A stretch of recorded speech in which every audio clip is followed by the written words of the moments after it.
मंगो दुआ के शाला इंजदा नसीब होवे। मंगो दुआ के शाला इंजदा नसीब होवे। जद आवे अस्सलाम वालेकुम दोस्तों, बुजुर्गों, नाज़रीन, ਤੁਹਾਡੇ ਸਾਹਮਣੇ अगली वीडियो ਦੇ ਨਾਲ ਹਾਜ਼ਰ ਹਾਂ। ਤੁਸੀਂ ਦੇਖ ਰਹੇ ਹੋ ਕਿ ਇੱਕ ਵੀਡੀਓ ਤੁਹਾਡੇ ਸਾਹਮਣੇ ਜਿਹੜੀ ਅਸੀਂ ਪੇਸ਼ ਕਰਨ ਲੱਗੇ ਹਾਂ, ਇਹ ਹੈ ਸੁੱਚੇ ਮੋਤੀ। ਇਹ ਸੁੱਚੇ ਮੋਤੀ ਨੇ ਜਿਹੜੇ ਕਿ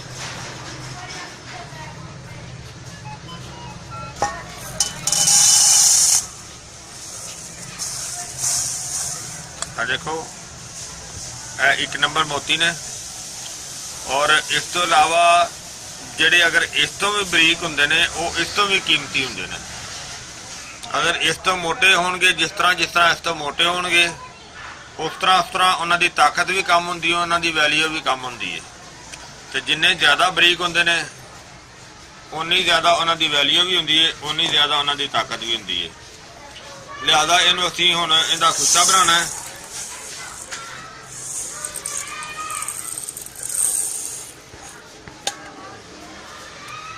तेन इस वीडियो तो मैं दिखा रहा। वैसे तो देखो असी मैं इहदे पहले शामिल किए ने, उन्हां दी रगड़ाई कर लगे।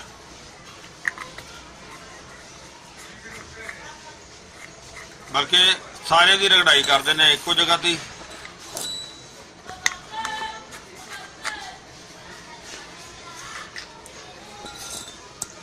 और इनकी रगड़ाई जिहड़ी है वो असी अरके कमो आप बनाया। अरके कमो की अलहदा वीडियो साड़ी पई हुई है।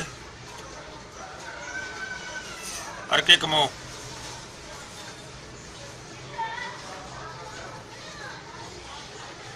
अरके कमो दे विच इहदी रगड़ाई करांगे, जिहड़ा कि ये निज़ामे हज़म वास्ते बहुत ज़बरदस्त होएगा।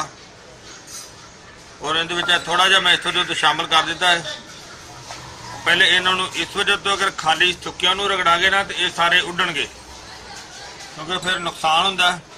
लिहाजा हल्का जिहा इहदे विच असीं शामिल कर दिता है। और जिहड़ा ये अरके कमो है ये असीं थोड़ा थोड़ा इहदे शामिल करांगे। कम कम इहदे च असीं 250 ग्राम जिहड़ा ना वो खपत करांगे। और इहदे ते इन्हां नूं अजे हल्का हल्का बरीक करन ते काफ़ी टाइम लग जाना, क्योंकि इन्हूं अगर जोर नाल मारांगे तो उड्डणगे ज़्यादा, लेकिन उड़ाना नहीं है इन्हां नूं।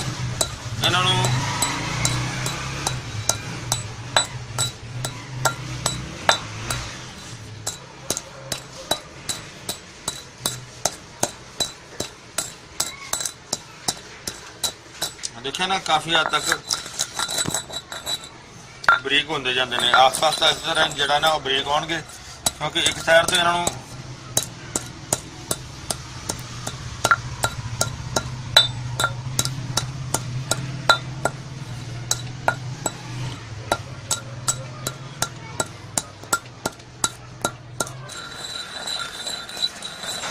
काफ़ी देर से असीं जिहड़ा ना वो रगड़ाई कर रहे हैं। देखो काफ़ी बेहतर हो गया, तकरीबन दाने सारे जो ना बरीक हो गए।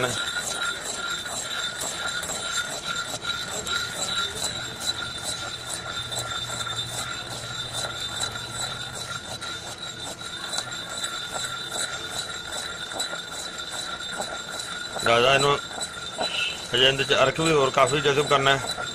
और इस तरह बिल्कुल सुरमे की मन इहदे बना देना।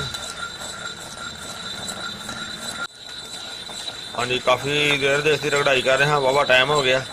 तो देखो पानी बिल्कुल अर्क जरा सारा खुश्क हो गया। अर्के कमो जरा वो होर इहदे विच हुण शामिल करांगे। बिस्मिल्लाह।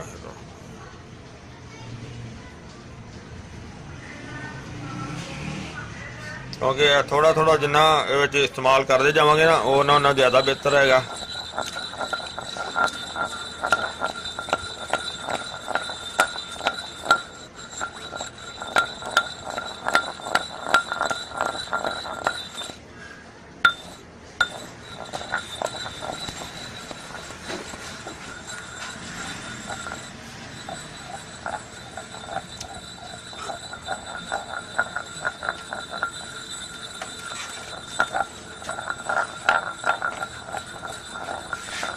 ਕਿਉਂਕਿ ਇਹਨੂੰ ਜਿੰਨੀ ਜ਼ਿਆਦਾ ਰਗੜਾਈ ਹੋ ਜਾਏ ਇਹਦਾ ਕੁਸ਼ਤਾ ਇਹੋ ਇਸੇ ਤਰ੍ਹਾਂ ਹੀ ਕੁਸ਼ਤਾ ਬਣਦਾ, ਇਹਨੂੰ ਅੱਗ ਦੀ ਜ਼ਰੂਰਤ ਨਹੀਂ ਹੁੰਦੀ।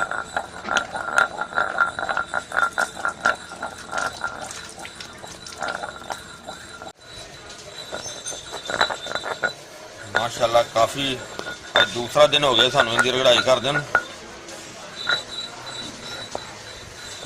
और अर्के कमो 3 दफ़ा इन्हें शामिल किया तकरीबन 25 ml बल्कि 5 ml तो ज़्यादा ही सी।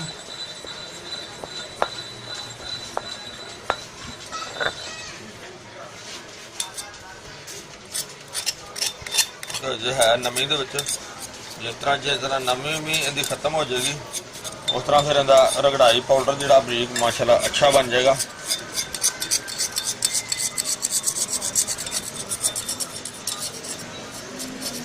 बाकी बहुत बेहतर हो गया पहले नालों। देखो फिलहाल मैला मैला लग रहा है, जिस तरह ये खुश्क हो जाएगा इहदा शेड बहुत सोहना निकलेगा, सफेद हो जाएगा।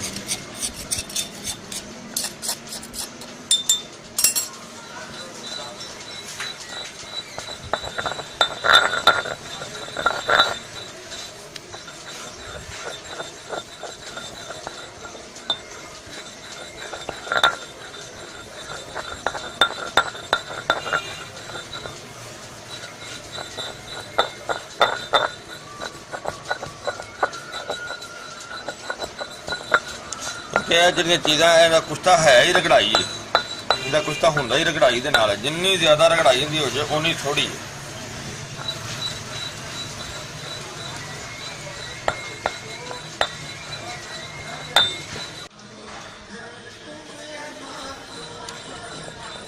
ਸੁੱਚੇ ਮੋਤੀਆਂ ਦਾ ਕੁਸ਼ਤਾ ਦੇਖੋ ਮਾਸ਼ਾਅੱਲਾ ਅਸੀਂ ਬੜੀ ਜ਼ਿਆਦਾ ਮਿਹਨਤ ਦੇ ਨਾਲ ਇਹਨੂੰ ਤਿਆਰ ਕਰ ਲਿਆ। ਇਹ ਵਨ ਹੋ ਗਿਆ, ਦੇਖੋ ਇਹਦਾ ਕਲਰ ਵੀ ਬੜਾ ਖੂਬਸੂਰਤ ਹੋ ਗਿਆ, ਸਫੈਦ ਹੋ ਗਿਆ और बहुत ही अच्छा हो गया।